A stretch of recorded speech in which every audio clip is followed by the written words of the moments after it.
Hey, it's Amanda. And David. We're making a little video for those who are curious about the pop-up classes that we've been running, because we're doing a third one, our last one before we leave Morocco. Yeah.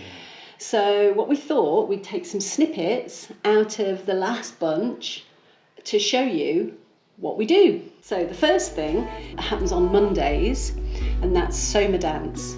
I put together a playlist of music that can take us from being present, lying, sitting or standing, just becoming aware of self, and then beginning that slow movement process, coming up onto our feet, getting more into the physicality of the body, and then we explore lots of different movements. It's very freeing. There's not always like set choreography. I might offer some ideas. Sometimes we might play with little patterns, but it's all for you to explore and notice and try out and be curious about how your body moves with music. It's just like very energizing and freeing, and a great way to start the week.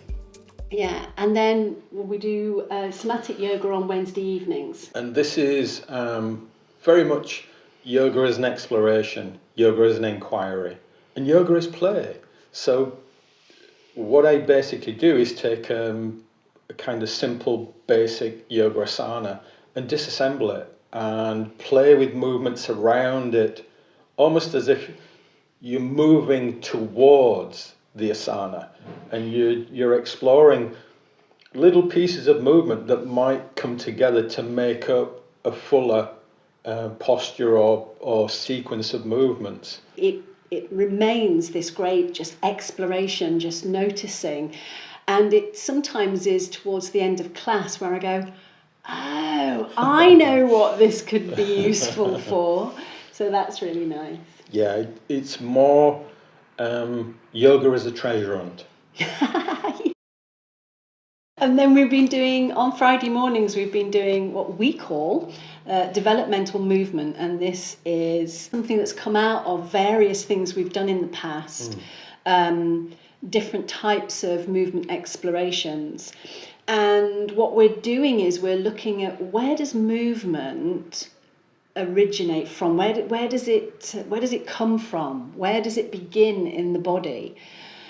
And then we explore with our body moving from different places, different areas.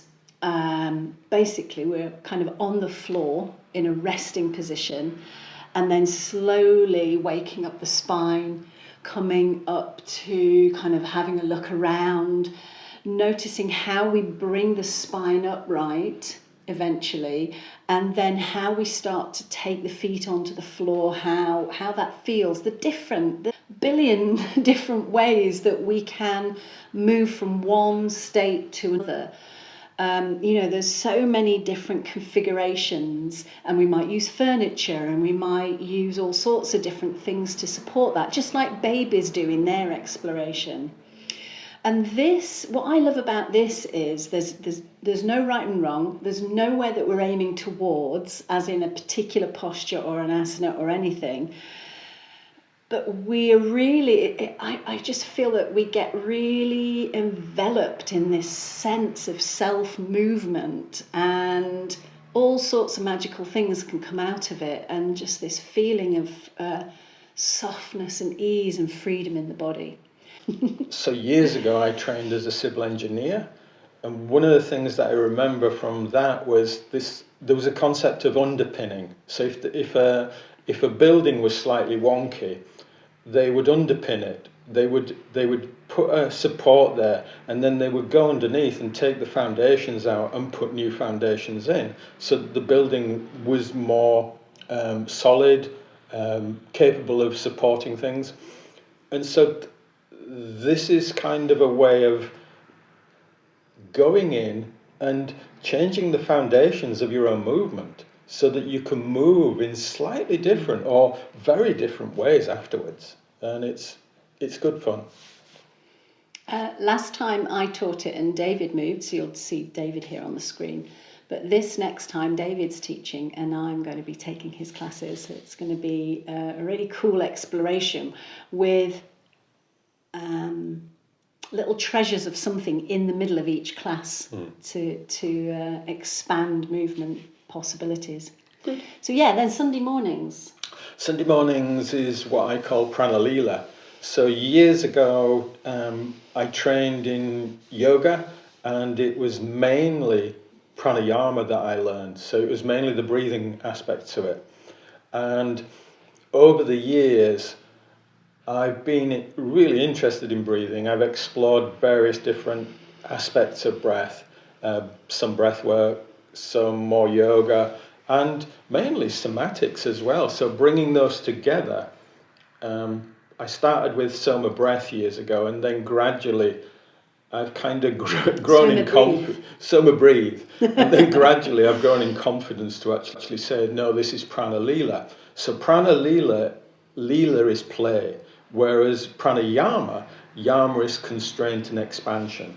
So it's bringing in this playfulness into the breath, and it invites kind of a childlike curiosity, an openness to discovery, and allowing the breath to find different ways of flowing through you, different pathways and patterns, and being kind to yourself as well. Yeah, and again, from receiving those sessions from David, sometimes I forget that I'm in a breathing class, in that my awareness is much more expanded than just breath, but it's breath and where it's going. And it also feels more like a deep meditation as well. So yeah, I found it was like a really easy way to enter into that deep stillness inside and a breath exploration. So yeah, it's like 2 for 1. Or is it 1 for 2? I don't know which way round. Hopefully that's given you a little bit more clarity about what we've been getting up to since November here. And we're here till the end of March, and our classes start again on the 24th of February and run through to the 23rd of March. We'd love to have you join us for this very last pop-up series. Sure, it won't be the last time we teach, but it's so far what we know we're doing. We're going to be back in the UK at the beginning of April, and we'll let you know about what we're going to be doing there a little later. So that's all for now. Bye for now. Bye.